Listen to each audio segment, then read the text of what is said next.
They're going all the way to 30 with this song.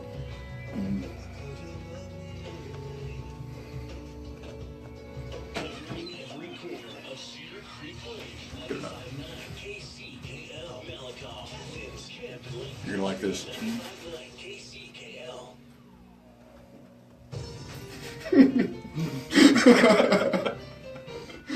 That's what we've been waiting for. 95.9 KCKL. Good morning to you all out there, East Texas. Yeah, yes, that's right. I'm playing this. You'll never guess who picked this music, though. I'd never guess on that one. You never guess. You know, it couldn't have anything to do with just the word blue and having to do with our company colors and all. Have nothing to do with that. I don't know. It's just mind blowing to me. Just one of those mysteries of the universe. Yeah, doing great. How are you today? I'm doing good. So, what do you guys got going on right now? Well, I just want to start off this morning. You know, there's nothing more that Shai and I love better than to be out and about this great lake of ours. You know, with 320 miles of shoreline, there's always a place to wet a hook, get a tan, camp, or call it home for everyone. The lake is currently down 1.7 feet, but the weather report is favorable today. They're saying we're expecting rain over the next 9 days, and for sure that's got to fill this lake up and get us ready to going into the springtime. Yeah, we're going to need that. It's we're still sitting pretty good for the season right now with the coming rains, but you never curse the rain. Yeah. Also, our fishing report this morning was saying the crappie are beginning to spawn and the stripers are moving into shallower water. I know that excites everybody and gets them out about around here. Yeah, you've had a few warmer days, so you don't get as cool of a blast while you're out there on the boat or the shoreline. Trying to reel one of those in. There was a few days the last month or so that you could have icicles hanging off your beard there if you were out there. Yeah. Some people still get out there and brave it anyway. Some people brave it. Yeah, but it's another great year shaping up here at Cedar Creek Lake. And whether you're needing a weekend or primary home, a lot for a new build, or just looking for another great location to move to on the lake, you can always call us here at Coldwell Banker American Dream Realty at 903-887-7055. And there's lots of skilled realtors up there that'll be glad to answer the phone, answer any questions you may have about that. Yeah, anybody up there, any of our great realtors will be able to help you out, help you find that home or get your home on the market there. What are you talking about mainly today, Brett? Well, start off, since we're talking about the lake, some of the specific lake issues that people generally have questions of around here are like the FEMA floodplain. Can you explain that a little bit to them? Yeah, what the FEMA flood zone is FEMA is the feds.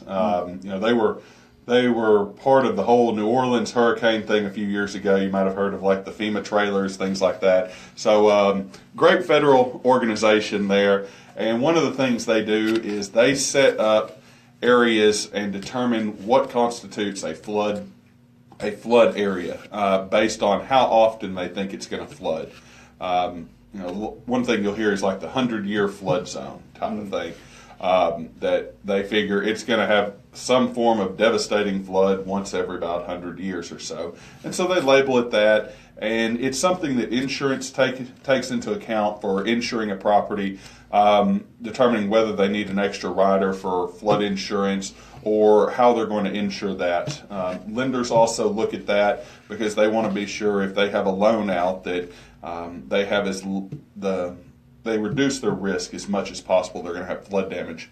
Is there any way, if somebody happens to find out that their home is situated in one of these FEMA flood zones, is there anything they can do about that?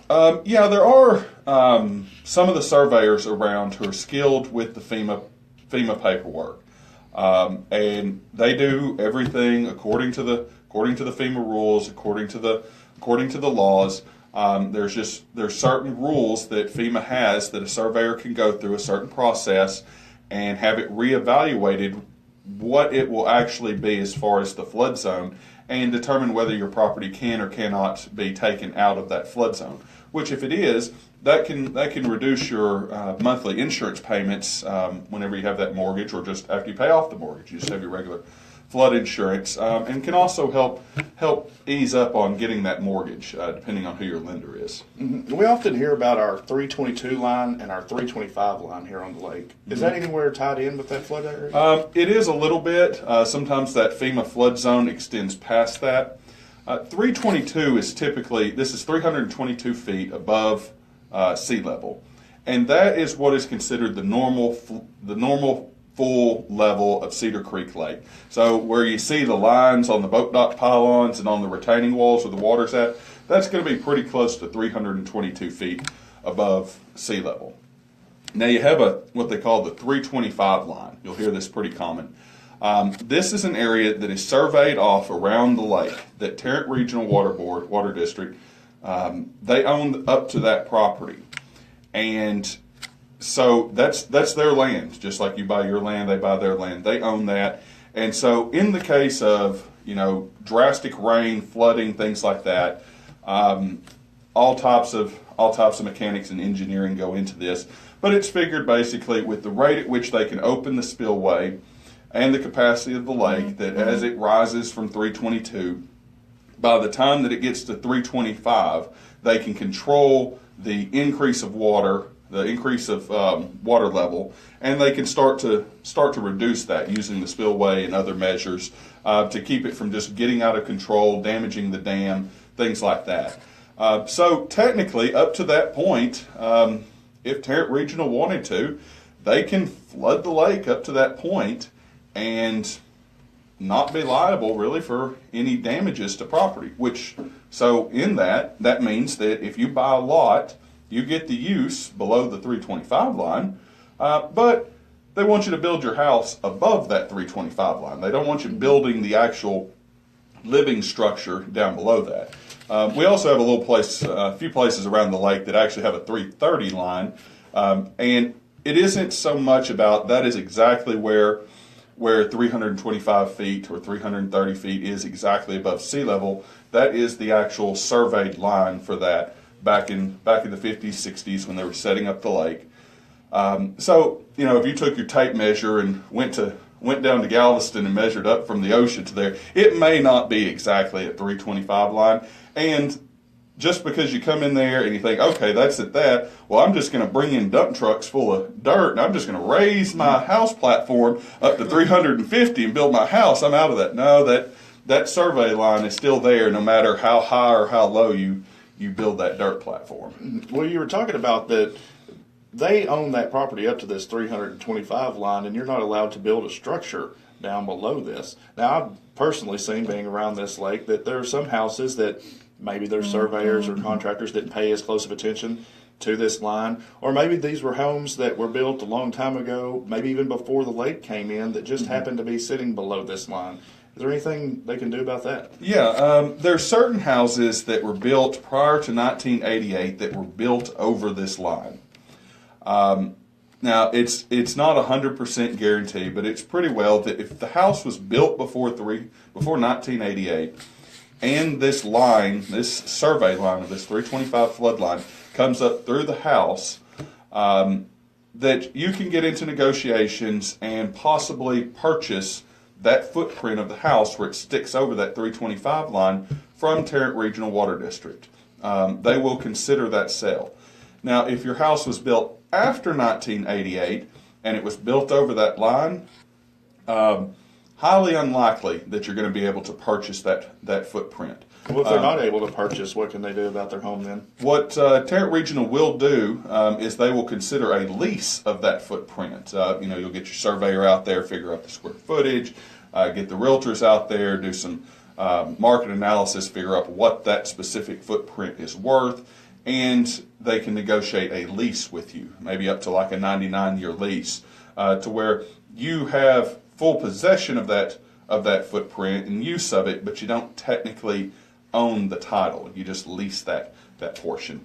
The other option would be is that you come in and you modify your house, and so you take out a piece of your house. We've seen this in a few places where homeowners had a little corner of the house. It wasn't huge, but it was over that, and so they came in and had their contractors take off that corner of the house right back to where that survey line was. Fix the problem right there. Simple. Well, if Tarrant County has control over everything that falls below this 325 line, such as your house that may be over the line a little bit. Does that mean everything that's involved inside the lake is under their jurisdiction? Yeah, it's going to be underneath their jurisdiction and Army Corps of Engineers, Tarrant Regional Water District and Army Corps of Engineers. Your boathouse, your retaining wall, your lake pump, being able to pull water out of the lake for irrigation. All these things are underneath their jurisdiction, and they have guidelines, they have permits for getting that work done, guidelines for maintaining, building new, repairing. For instance, you might see around the lake some boathouses that are fully enclosed in. Okay, back in the 1960s, that was allowed, or it was at least done, and nobody said anything. Sure seems like concrete was plentiful at that time. Yeah, concrete was plentiful at that time. We see some of those concrete retaining walls where it looked like it took a concrete plant about 20 days worth of ready mix there to fill that thing up. But you'll see some of those. Now they're grandfathered in to where they can be repaired to a certain point and maintained and kept there. But if they're ever taken out, according to the current guidelines, you can't build a fully enclosed boathouse the way you could back in the 1960s. So there's certain things that you'll see that you look at the guidelines like, well, that's not according to it, but you look at the age, and so it's grandfathered in for a time period.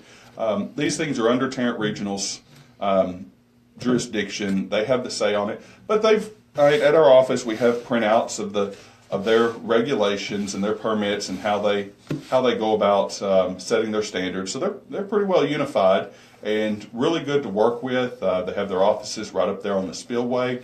Any questions that you have, you can just pop in during the week, talk to them. They'll give you the guidelines on what you can and cannot do. But as far as retaining walls, boathouses, even like cabana structures, anything like that, sheds non-living structures that you put below that 325 line, that falls within their jurisdiction. And before you start building something new, or even before you really get into extensive repair on something you have that might have some age on it, it might be a good idea to pop in and talk to them. For instance, if you buy a lot and it has an older house on it prior to 1988, it'd be a good idea to get an up-to-date survey and find out, does that 325 line come up into that structure anywhere? Because you would want to purchase that footprint before removing that structure. If you bought an older house and you're planning on building a new one, because if you just rip that out and build a new house on that same footprint, might run into some problems. So I want to be sure that you get with your realtor, get with the surveyor and Tarrant Regional, and make sure all of that is clarified before moving forward with those projects. I know that one of the biggest things with these lake homes that I get asked all the time is when people get the lake home because they want to enjoy the lake. One of the best things to do on this lake is a boat or a jet ski. Yeah, boats and jet skis. Money can't buy happiness, but it can buy a jet ski. So. So how do they find out how much boathouse can I put on the lake with my home? Okay. Well, one thing you can do is you can get on trwd.com onto their website, and they have on there the building permits, guidelines, and all that, which lay out exactly how many square feet. You can stop by our office, Coldwell Banker American Dream Realty. We have printouts of these. We can print you out an up-to-date copy of it. But it'd also be a good idea to take those, read them over well, but also stop into Tarrant Regional's office and make sure that nothing's changed, or at your specific lot or area where you're at on the lake, that it doesn't have some restriction specific to that area that impedes that. Well, another thing is that with the water, you talked about the lake pumps and things that I know this is a thing that our clients really like is being able to water their lawn and their gardens here on the waterfront without having to tap into that city water, which runs them bills quite high sometimes during the gardening season. Yeah, Tarrant Regional allows on this lake for you to put a boat dock pump on your boat dock, or you put it on the retaining wall, and run a pipe out in the lake and suck water out of there, and you can water your lawn, your trees, your garden, whatever you want, on that property, on that waterfront property. Now, you can't just, can't just hook up a big old fire hose and run it across the street and start watering every bit of acreage you got out there across the street. But it does allow you to, maintain that landscaping around your house, which has been quite beneficial to a lot of clients and a lot of homeowners around the lake over the years. Helps reduce that water bill. Plus, that lake water is a lot better for the plants than your city water. And it's a nominal fee to go down there and have that permitted. Most houses already have that permit in place for that for that lake pump to be able to irrigate, but you'd want to be sure that you're just permitted in correctly, according to the guidelines, stipulations, and everything, and use that feature. A lot of the lakes don't allow you to do that, but Cedar Creek Lake, you can irrigate with that lake pump. And as you're talking about these water pipes and everything for watering your yard, one question people have lately is they see the construction over here in Trinidad of this new IPL pipeline. Yeah. Can you tell us a little bit of information about what's going on with that right now? Yeah, the IPL, that's the integrated pipeline. What they're doing is they're hooking together a lot of the lakes that are under the Tarrant Regional Water District and Dallas Water Utilities lake layout plot line, such as Richland Chambers and Cedar Creek Lake and Lake Palestine, and they're going to incorporate together to where Tarrant Regional Water District and Dallas Water Utilities can better share water. If one of them's more, their lakes are lower, but the other one has more water in their reserves, they can share this back and forth. It's going to streamline the pool of the water from the lakes, make it to where one lake over here isn't as drastically affected as another one, and allow them to shift that water back and forth different ways. So it's really going to help with their conservation program. The lakes still are going to go up. The lakes are still going to go down. Whenever the sun comes out, the lake goes down. We lose about 3 to 4 times as much water to evaporation every day as what Tarrant Regional pulls out. And whenever the clouds come out and the rain comes down, the lake goes up. I mean, that's just basic ecosystems and how they work. But Tarrant Regional is really in the business of conservation of these water resources. I mean, that's why they call it a reservoir. It's we call it Cedar Creek Lake. It's technically a reservoir rather than a lake, and that's where they reserve the water supply. And its primary purpose is providing usable potable water to people in Tarrant County and now over in the Dallas Water Utilities districts. Mm-hmm. That sounds like a lot of information to know about these waterfront homes. It might be something you may consider calling Coldwell Banker over here, because not only can a realtor help you locate that perfect home, they can also assist you with a few things like the paperwork, getting good pictures of your home, coordinating with your different vendors, your surveyors and appraisers like you were talking about a minute ago, and help be a buffer between these people and defer the liability also, which is a good thing for the clients out there. Yeah, if you got any questions on any of this, I mean, we know pretty good general information, enough to be sure to tell you, on any of this stuff, dealing with Tarrant Regional Water District, with your boathouse and your retaining wall, lake pumps, all that. We want to be sure that you're put in touch with the right people over at Tarrant Regional Water District, so you go about in the right way, get everything set up, and that you're able to focus on enjoying your lake house. Mm-hmm. Well, anyway, we need to move on to some waterfront properties. These people, I know these are what they're always waiting for. Yeah, what do you got for us today on waterfront properties? Today, first of all, we've got one at 131 Fargo. This is over in Payne Springs in the Cherokee Shore subdivision. This is located at the end of a cul-de-sac, so you're kind of away from people there. The property has 2 homes sitting on 2 lots there. First one's a 3-bed, 2-bath home, and the second one's a 1-bed, 1-bath home that's sitting on 163 feet of waterfront. That's a pretty good shoreline there. Yeah. There's also a greenhouse and a storage shed that goes with this from great views for only $64,500. $64,500, and you can be on the water. Yeah, I mean, it's hard to believe that you can get on the water for under $100,000. Yeah. So that's one worth checking out. Yeah, and we got another one if that entices you too over here closer into Gun Barrel City. This is at 241 Ben Lacey Drive in Siesta Shores. This 3-bedroom, 2-bath home sits on 2 lots, making just over a half an acre. There's mature trees, a large covered porch, 2 sheds, multiple decks, and breathtaking views from this boathouse for only $84,900. Oh, that's another good deal you got there. Mm-hmm. Third, we have one over here in 120 Rocking Chair Ranch Road. This is in the Key Ranch Estates. This is the largest 8-frame home I've ever seen in my life. I think it's only second to the pyramids out there. It is a 4-bedroom, 3-bath, 2,964 square foot home. It's on 178 feet of waterfront. Has large vaulted ceilings in the living room with a wall that's full of windows and beautiful wood throughout. The open concept with lots of built-in cabinets. The first floor has a master bedroom overlooking the lake, living area, kitchen, and 2 baths. On the second floor, you'll find a sitting room, 3 bedrooms, a balcony, and another bathroom. And the third floor is a huge loft area. Exterior features large patios and decks with an outdoor kitchen, fire pit, storage building, large shop, and a boathouse with 2 slips. You can get all that today for only $259,000. That's a lot of amenities and features for $259, so that's a good value.